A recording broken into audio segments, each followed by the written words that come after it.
नमस्कार, capital TV के खास प्रोग्राम खबरों की खबर में आपका स्वागत है। महाराष्ट्र की सियासत में बहुत कुछ गर्मा गर्मी है अभी, लेकिन इससे पहले कि हम अपनी बात को आगे बढ़ाएं, जरा अपनी स्क्रीन पर ये दो तस्वीरों को देख लीजिए। ये दोनों तस्वीरें महाराष्ट्र नवनिर्माण सेना के आधिकारिक ट्विटर हैंडल पे जारी किए गए हैं। ये तस्वीर हालांकि कुछ पुरानी हो गई है, लेकिन इससे जाहिर होता है कि महाराष्ट्र नवनिर्माण सेना किस लेवल पे, किस सतह पे और किस उद्देश्य से आगे बढ़ रही है। ये तस्वीर ये बताती है कि महाराष्ट्र नवनिर्माण सेना एक विरासत की लड़ाई लड़ रही है, एक ऐसी विरासत जिसके दावेदार जो है वो शिवसेना है, और शिवसेना उस दावेदारी को अभी तक संभाले हुए है।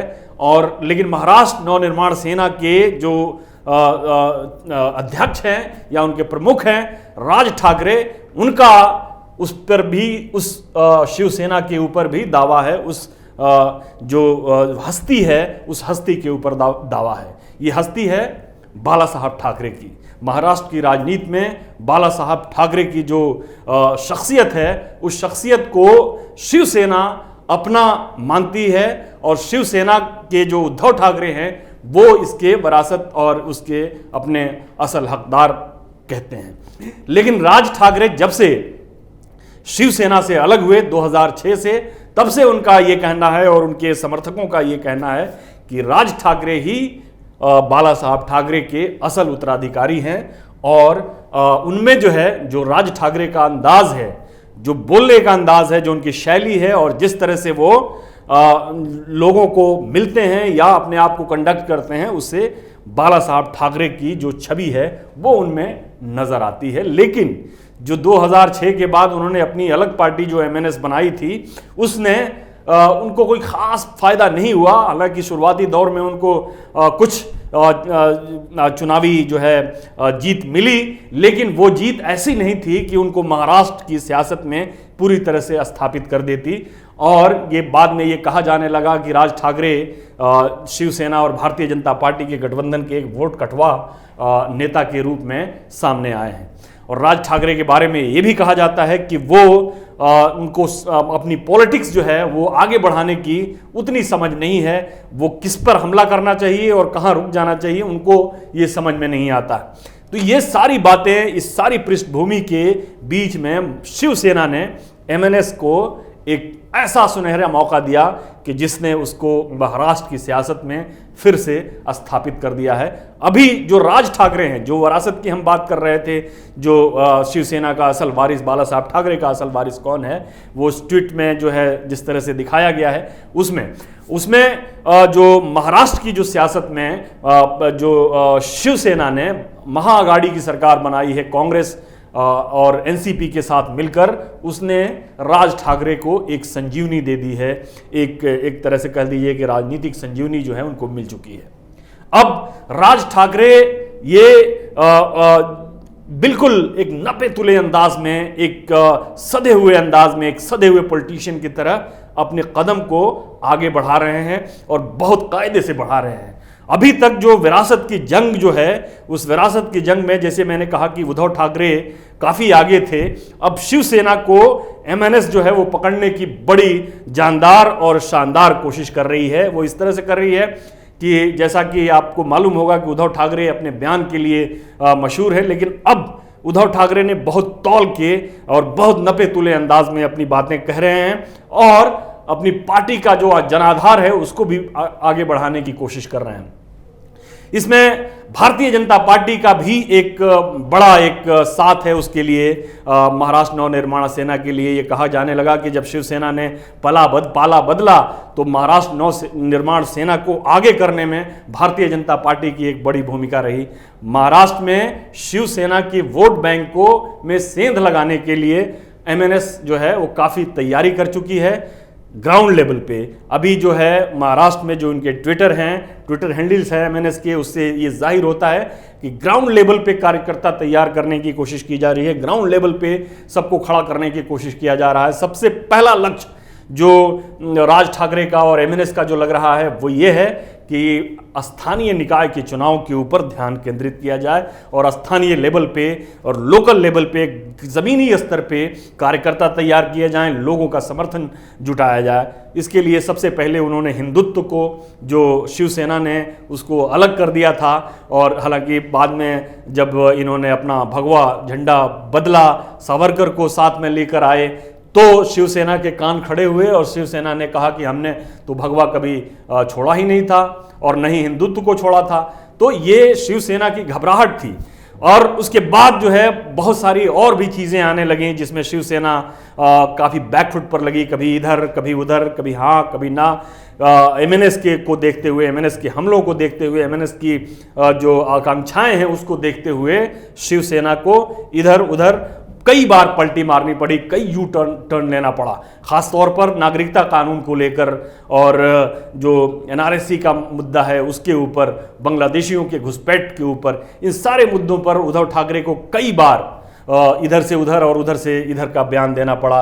अभी बांग्लादेशियों के लिए जो इन सारे मुद्दों को एमएनएस ने काफ़ी बेहतरीन ढंग से, अच्छे तरीके से इसको उठाया है। बांग्लादेशियों का, जैसे आपको मालूम होगा कि राज ठाकरे की पार्टी ने बांग्लादेशियों के लिए औरंगाबाद में एक अनोखा ऐलान किया है कि जो भी बांग्लादेशी को पकड़वाने में मदद करेगा, उसको अवैध बांग्लादेशी को पकड़वाने में मदद करेगा, उसको एमएनएस की तरफ से इनाम दिया जाएगा। कुल 5,000 रुपये का शायद इनाम की घोषणा उन्होंने की है।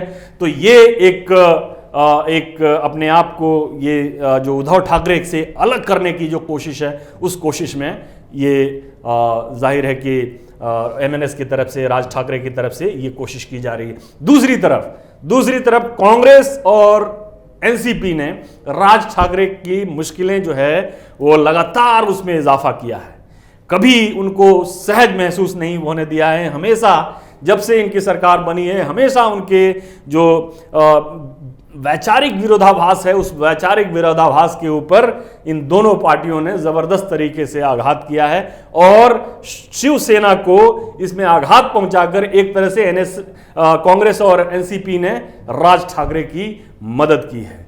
खासतौर पर अभी फिलहाल जो है मुस्लिम आरक्षण का मसला चल रहा है। मुस्लिम आरक्षण में एनसीपी ने यह कह दिया कि अगले जो सत्र हैं, जो एडमिशन सत्र हैं शिक्षा के लिए, उसमें शिक्षण संस्थानों के लिए मुसलमानों को 5% आरक्षण देगी महाअघाड़ी की सरकार। शिवसेना को जाहिर है कि इसमें काफ़ी रिजर्वेशंस हैं इस चीज़ों को लेकर। हालांकि उद्धव ठाकरे ने यह कह रखा है कि हमारी पार्टी कभी मुसलमानों के आरक्षण के खिलाफ नहीं थी, जबकि हकीकत यह है कि उन्होंने देशव्यापी आंदोलन का एक आह्वान किया था, ख़ासतौर पर जब सच्चर कमेटी की रिपोर्ट और रंगनाथ मिश्रा कमीशन की सिफारिशों को लागू करने की जो बात चल रही थी, एजुकेशन इंस्टीट्यूशन और नौकरियों में आरक्षण देने की बात कर रही थी मुसलमानों को यूपीए की सरकार, तो उस वक्त इन्होंने मनमोहन सिंह जो प्रधानमंत्री थे उनसे मुलाकात कर उद्धव ठाकरे ने यह धमकी दी थी कि अगर ऐसा हुआ तो वो देशव्यापी आंदोलन करेंगे। उद्धव ठाकरे आज कह रहे हैं कि कभी भी शिवसेना को इस बात पर आपत्ति नहीं थी कि मुसलमानों को आरक्षण मिलना चाहिए, और अभी जो है उनके नेता आपस में भिड़ रहे हैं, गठबंधन के साथी आपस में भिड़ रहे हैं। उद्धव ठाकरे की सरकार में मंत्री है एकनाथ शिंदे, उन्होंने जो एमएनएस जो एनसीपी के मंत्री हैं नवाब मलिक, उनके बयान के बाद, अल्पसंख्यक मामलों के मंत्री हैं, उनके बयान के बाद उन्होंने ये कहा कि ये जब तक आपस में बात विचार विमर्श नहीं होगा तब तक जो है इस पर कोई चर्चा नहीं होगी। तो आपस में ही इस मामले को लेकर गुत्थम गुत्थी है। इसके अलावा उद्धव ठाकरे जाहिर है कि नागरिकता कानून पे कई तरह के बयान दे चुके हैं, उसके बारे में जो चर्चा होगी। लेकिन इसके अलावा जो सबसे बड़ी बात है वो ये, कांग्रेस हमेशा से शिवसेना को एक दुखती रग के ऊपर हाथ रखती रही है, और वो है महाराष्ट्र के अंदर सावरकर का चेहरा। राहुल गांधी का बयान आपको मालूम होगा, महाराष्ट्र के एक कांग्रेस का जो मुखपत्र है उसमें क्या चीज़ें छपी हुई थी वो भी हमने आपको बताया था।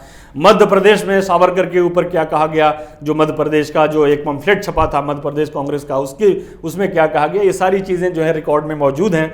लेकिन ये जो है इसके बाद जो है एमएनएस ने, खासतौर पर राज ठाकरे ने सावरकर को भी एक तरह से उठाया और सावरकर को भी अपना लिया। अभी राज ठाकरे ने भी अपने ट्विटर हैंडल से सावरकर को सम्मानित करने की बात की। सावरकर के जन्मदिन के अवसर पर एमएनएस की तरफ से चारों तरफ पूरे महाराष्ट्र में कार्यक्रम आयोजित किए गए।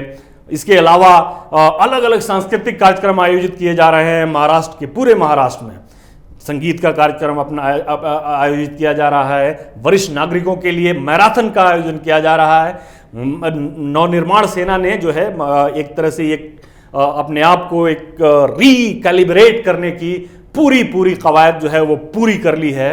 और इस रेस में अब तक की जो संकेत जो नज़र आ रहे हैं, जो चीज़ें जो दिख रही हैं, उसमें वो जो तस्वीर आपको पहले दिखाई थी, वो तस्वीर या अभी भी आपकी जो स्क्रीन पे नज़र आ रही है ये तस्वीर जो MNS के ट्विटर हैंडल की तरफ से जो जारी किया गया था, ये जो विरासत की जंग है, उस जंग में अभी बढ़त जो है राज ठाकरे के पाले में जाती हुई दिख रही है। फिलहाल के लिए इतना ही, इजाज़त दीजिए, नमस्कार।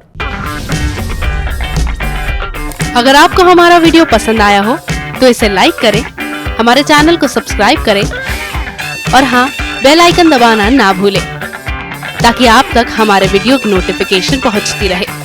आप अपना सुझाव हमें कमेंट बॉक्स में दे सकते हैं।